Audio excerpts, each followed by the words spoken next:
Coming up on the Q30 newscast, learn about how Connecticut is accommodating a greener form of transportation all around the state. See how the town of Hamden is honoring Breast Cancer Awareness Month, and learn about a new major in the School of Communications that's hoping to make a big splash in the sports industry. Also, see how a new cafe just down the street is doing in its first month of being open. All that and more coming up on the Q30 newscast.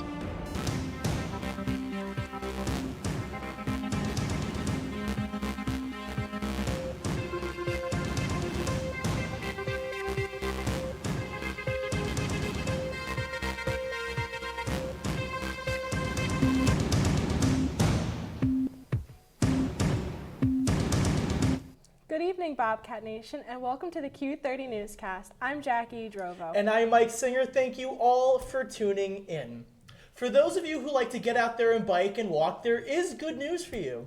Emily Katz is here with the latest update on one of the state's more economical means of transportation. The Department of Transportation is moving forward with transforming the state of Connecticut into a more accessible state for bicycle and pedestrian safety. Launched a year ago, the Department of Transportation welcomed a new initiative known as the Active Transportation Plan. This plan aims to enhance the lives of Connecticut residents by offering safer and more accessible transportation throughout multimodal projects and educational and grant programs. And after positive feedback from the state, it was announced this week that the plan will now enter its second round of implementation. The bicycle and pedestrian leader of this initiative, Anna Begaron, spoke on the benefits. So this plan really focuses on creating environments where people can walk, bike, and travel safely, whether they are commuting, running errands, or just enjoying their community. And we're committed to reducing traffic-related injuries and fatalities, and this plan will be a key part of achieving that goal. Statistics reveal that in Hartford and New Haven, nearly 30% of households don't own a car. Anna's team recognizes that they must meet each town's unique transportation needs. With the context classification tool, our consultant is really creating this tool to analyze and categorize the different roadways based on their surrounding environments. As an example, what works in the city might not be appropriate for a rural town. While many see the benefit of this plan, others don't. For other people, like just in a car or other transportation with gas or whatnot, I think it would be kind of an inconvenience for them just because of the construction and getting to where they need to go. The Department of Transportation anticipates further great results as this plan is still in its early stages. It's important that we're doing this to really understand the needs of our communities and our bicycle community.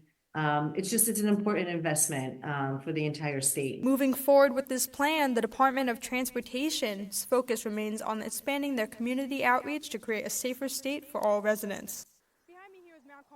Right now on the interactive bike map, this road is marked as having a bike lane coming in the future. Right now there is not a bike lane, but keep your eyes peeled for a more greener way of getting around Hamden. Reporting from Mount Carmel Avenue for Q30 News, I'm Emily Katz. Yesterday, Julia Barcello spoke with one of the construction workers who have been protesting outside Quinnipiac's new road entrance. The employee, Jason Jorenberg, voiced his frustrations with the construction company. It hasn't happened to me personally, but if it's happened to my brothers and sisters, I care about it. It's messed up, and they need to support their families, and they can't do that with just cash payments. They need their health insurance, they need their benefits, they need their time off when they need it, and we just want them to be held accountable. Tomorrow, author Tim Wise will discuss Beyond Diversity, Steps for Uprooting Racism, Privilege, and Institutional Equity during Quinnipiac's Critical Conversation Speaker Series. Wise is among the most prominent anti-racist writers and educators in the United States. The Critical Conversation Speaker Series will start tomorrow at 12:30 p.m. in the Mount Carmel Auditorium. English professors Jason Koo and Bessie Flores Zaldivar are hosting a book reading and conversation tomorrow evening at 4 p.m. in room 120 of the Carl Hansen Student Center. Professor Koo will read 4 full-length poems from his newest book, No Rest.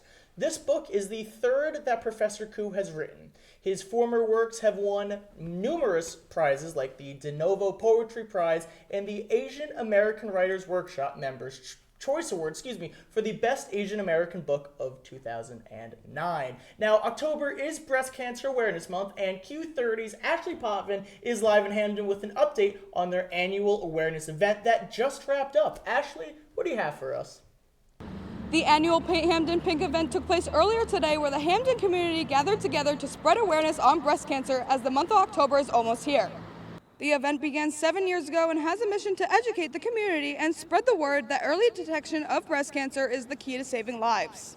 I spoke to one of the event coordinators, Jackie Dunn, who talked about some ways the community can become more educated on breast cancer and the impact of the event itself.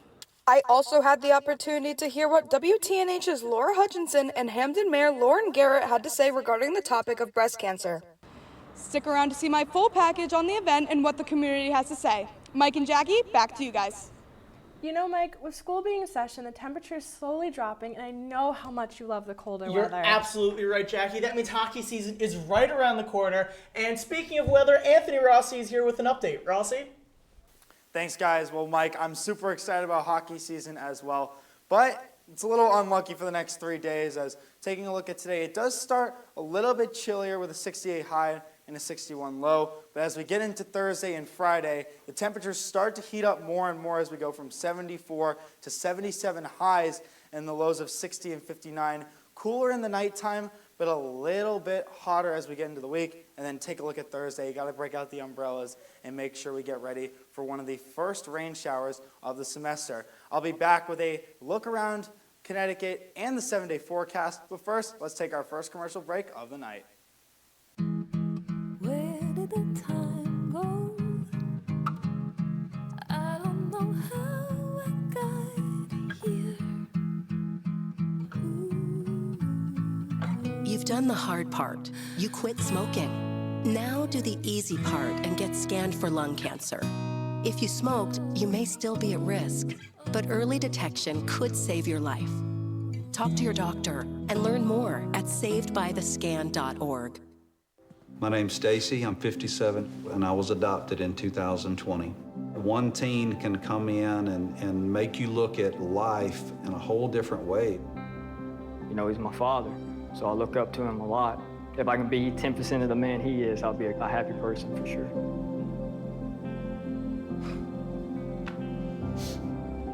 Learn about adopting a teen from foster care.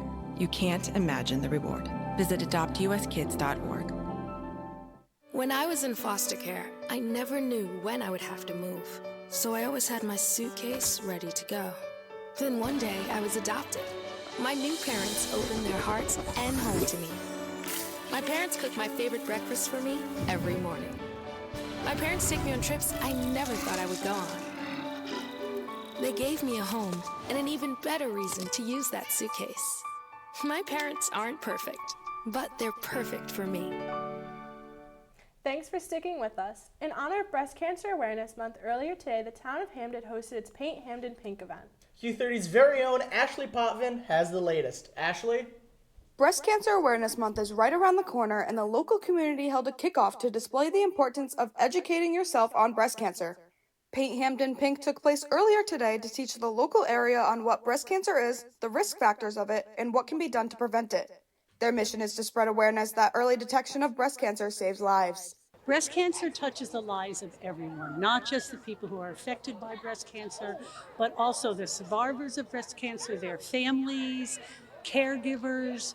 Men are affected by breast cancer. So everyone, no matter what your socioeconomic place is, diversity, everyone is affected by breast cancer in some way.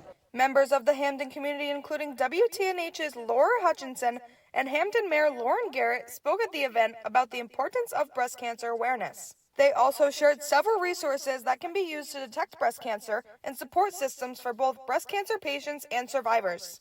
It is so heartwarming to see this community come together like this for a cause that is so important to those who are impacted and those who may be impacted in the future, to know that there's a support network here in Hamden. For those of you who may have a new diagnosis, we are thinking of you. We are all here for you.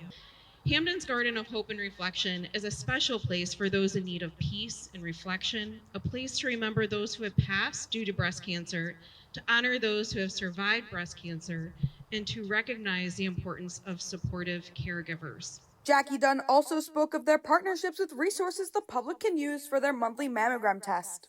We have partnered with the mammogram van from the Yale New Haven Radiology. We have partnered with the Early Detection Program. Although October is Breast Cancer Awareness Month, the topic should be talked about year-round. Reporting from the Garden of Hope and Reflection, Ashley Potvin, Q30 News. This week on Wellness Wednesday, we are diving into fall allergies. As the weather turns colder, many individuals will have reactions to allergies starting in late August through early November. Fall allergies are different from spring allergies because of the transition from fall to summer weather. Fall allergy sufferers might not notice the same symptoms as those who feel the effects in the spring. This could include a runny nose, itchy eyes or throat, sneezing, coughing, and more. To treat fall allergies, it is important to know the pollen count for the certain time of day. It's also, you should take over-the-counter medicine and look at the allergens in your car and at home. Now moving on to Hispanic Heritage Month is this month, and the Office of Inclusive Excellence and the Office of Residential Life held an event in the Piazza to educate students on Hispanic heritage. The event included presentations with information on Latin history, activism, and cultural contributions. The day concluded with OIE, Res Life, and the Organization of Labor Life hosting another informational event with empanadas. The Office of Inclusive Excellence recently opened up a new student space in the Center for Communications, Computing, and Engineering. This new space, located in room 190, is designed to allow students to relax, enjoy snacks, and charge their devices. Now, with the election less than 2 months away, Jackie, there is plenty of politics to go around. Bringing us more from the political arena is Michael Katz-Flynn. Thanks, Mike and Jackie. We have lots of political news to get to this week, so let's jump right into it. Starting off with the Democratic Party's frontrunner, police in Tempe, Arizona, are investigating gunfire damage at a campaign office used by Vice President Kamala Harris. It happened Monday night, just days before Harris' scheduled visit to the state. Authorities confirmed that multiple shots were fired into the office, which was unoccupied at the time, and no injuries were reported. This marks the second incident of criminal damage at the office in recent weeks, following an earlier attack involving what appeared to be a BB or pellet gun. Sean McKenzie, the campaign manager for the Arizona Democratic Party, expressed relief that no one was present during the shooting and emphasized the need for safety measures. Temp is a crucial area for Democrats ahead of the November elections, particularly with significant student population from nearby Arizona State University. Switching over to the other presidential candidate, in a recent interview, Donald Trump stated he likely would not run for president again in 2028 if he loses this upcoming election. This would be Trump's third consecutive time as the Republican nominee, a feat matched by only a handful of candidates in modern history. The statement echoes a similar comment Trump made in 2020 saying, quote, "You'll never see me again" if he lost to Biden. Vice President Kamala Harris' campaign has used Trump's recent statement within their public outreach, posting a video of their interview on their own social media. Finally, ending with news from the current administration, yesterday President Joe Biden delivered his final address to the United Nations General Assembly. His address focused on global conflicts and the need for international cooperation. He also emphasized the importance of diplomacy in resolving conflicts in the Middle East and reaffirmed U.S. support for Ukraine against Russia aggression.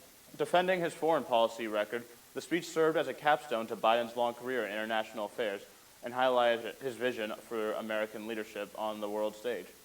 That's all the updates I have for you this week surrounding our nation's politics. So let's send it back to Mike and Jackie at the desk. It's time to take a quick breather and take a commercial break. So reset those fantasy football lines and be ready to plan those outfits accordingly, because when we come back, Anthony Rossi will also be back with another update on the fall forecast. So please, don't go anywhere. Owen, when you came into my life, it was a whirlwind. I just can't do it. We didn't know what the future would hold, but we knew you would always be a part of it. Adopting you was the best decision in our life. And I am so proud to call you my son.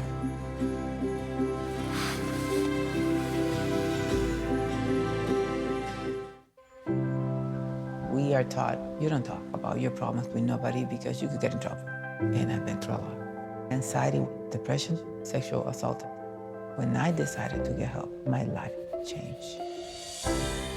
And the mental health box, that was one of the big tools Accepting help means that we're allowing somebody to bless our life. It's freeing. We got stronger together. Love your mind.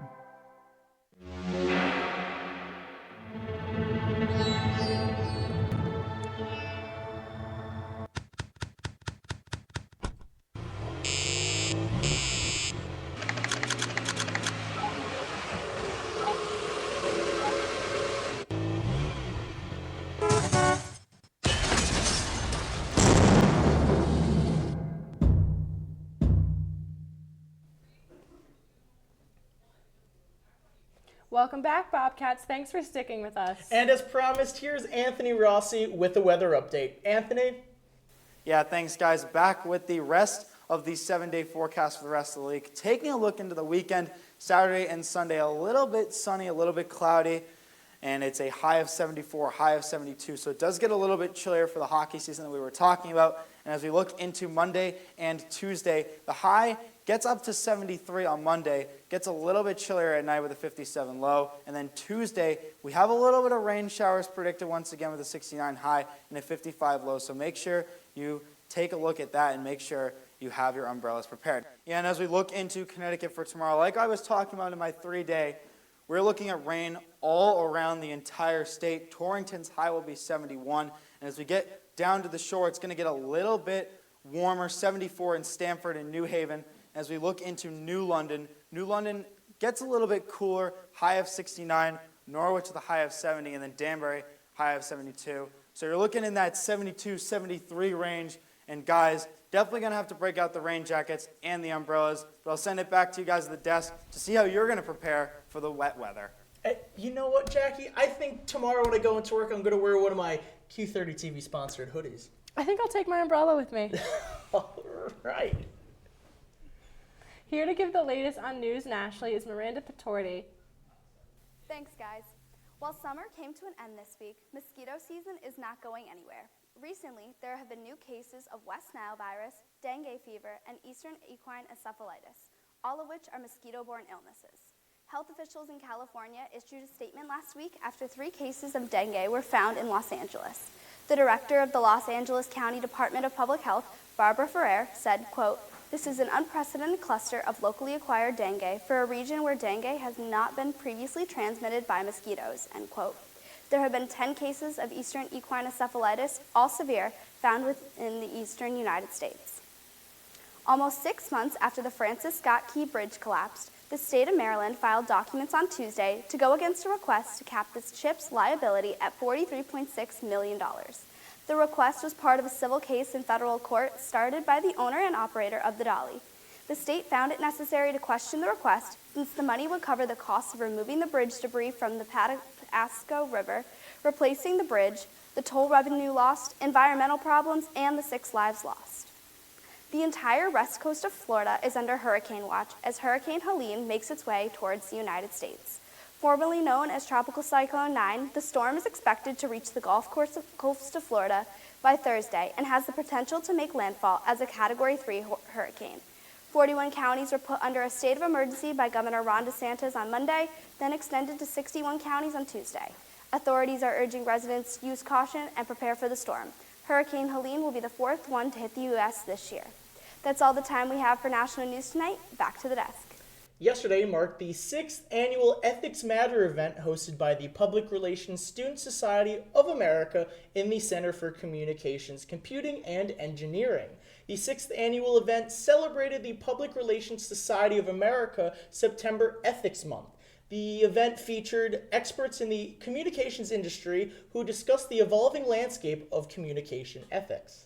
As organizational leaders, it's important to spend time to really get clear on, well, what are my morals, what are my values, what are my beliefs, and is there a consistency between those things that I say are true for me and the words I choose to use. Mike, I know how much you love the song We Need Some Money by Chuck Brown and the Soul Searchers. Well, that's right, Jackie. Whether they call it moolah money or dinero, it's all great, plastic or paper. But I've been hearing lately, Jackie, that I might be able to, or unfortunately, not be able to spend as much money as I would like. So here to give us an update on those prices and more, we have Evangelista Crossley in studio. Thanks, Mike and Jackie. Yeah, consumers are going to be seeing a lot of savings soon, so let's get right into it. As you're driving around, you might notice gas prices have been down across the state of Connecticut. Well, a year ago today, the average price for a gallon of gas here was $3.86. Today, that price is down to $3.16. For the first time in 4 years, the Federal Reserve has lowered interest rates. According to Gas Buddy, there are some places in Northeast Connecticut that you can get gas at only $2.66 per gallon, a hopeful sign of a reprieve from sky-high prices during the COVID-19 pandemic. Now, moving into the stock market, NVIDIA, a software company based out of California, has been overtaken as the S&P 500's top gainer. Texas-based energy company Vistra took the leading spot last week. Their shares were up 180% from last year versus NVIDIA's 134% increase. Experts say the move comes after investors expressed excitement about the company's nuclear-driven power in an artificial intelligence-based world. And finally, Bank of America is hoping to offer more in-person help with finances. They're opening 165 financial centers by the year 2026, all with the goal of serving customers who have what they call, quote, complex financial needs. While many customers still use online banking solutions, brick-and-mortar stores like these are becoming more popular. According to a study by Payments, 12% of bank customers switched to using credit unions because their bank had no physical locations. That's all I have for financial news. Mike, Jackie, how are we feeling about these low gas prices? You know, Jackie, I'm so excited. It means I'm going to be able to take some more vacations, maybe go up to Salem around Halloween time. I think I'll just, drive to work and still not worry about paying for gas. And it's time for our final break of the night, but when we come back, we'll take a look at the School of Communications' newest program. Details about the program and on what it has to offer students when we come back. Have you ever helped a fellow veteran? Of course. Yes. Have you ever asked for help yourself? It's always tough, right? I always feel like I can solve my own problems, but eventually, you just can't deal with it on your own. And you start to question, maybe people would be better off without me. When you realize that you're not alone, once you take that first step, there's so much support. I'm an ex-drug dealer, and I'll be your sub today.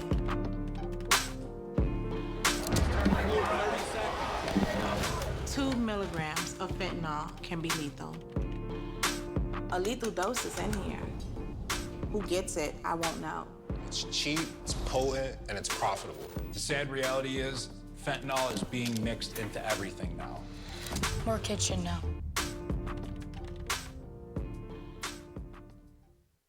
Meet the scan, a simple procedure whose mission is to detect lung cancer early.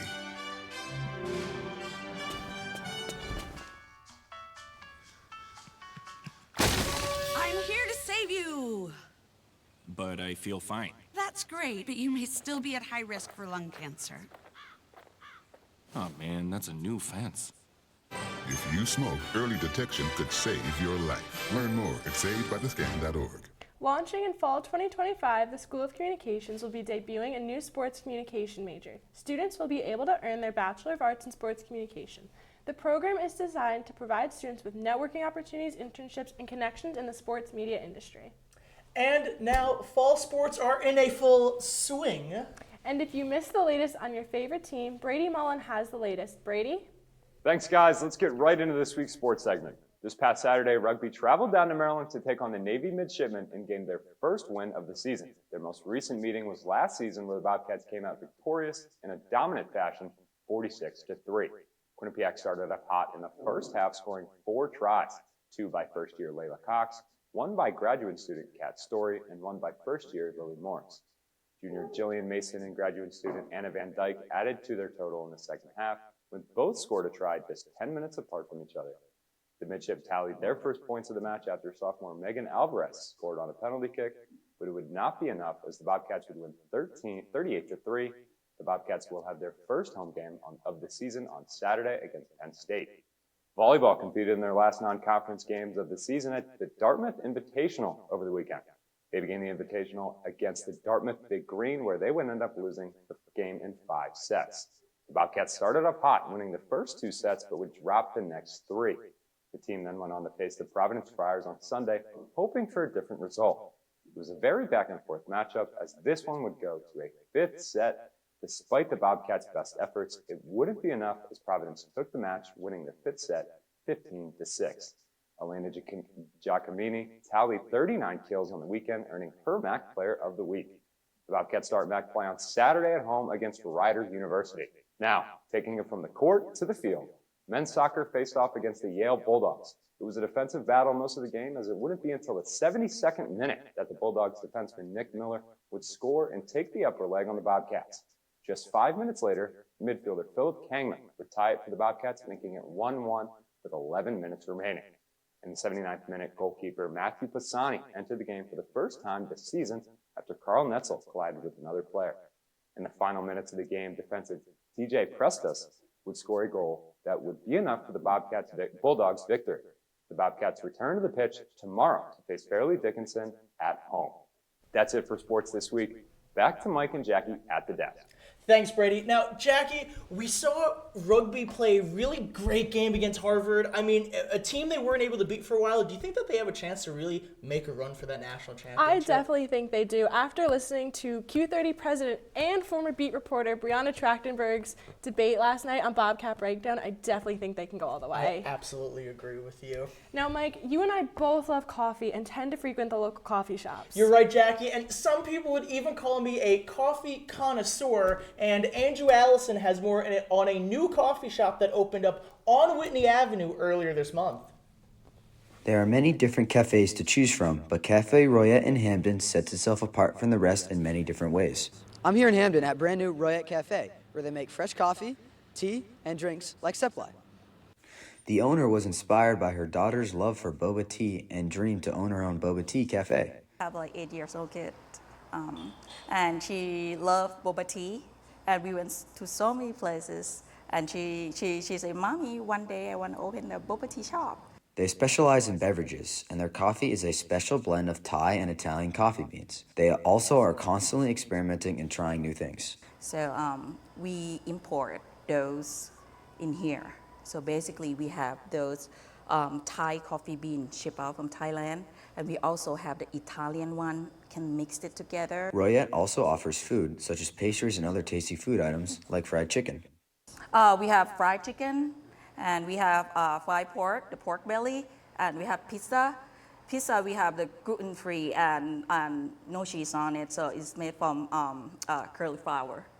So we have those as well.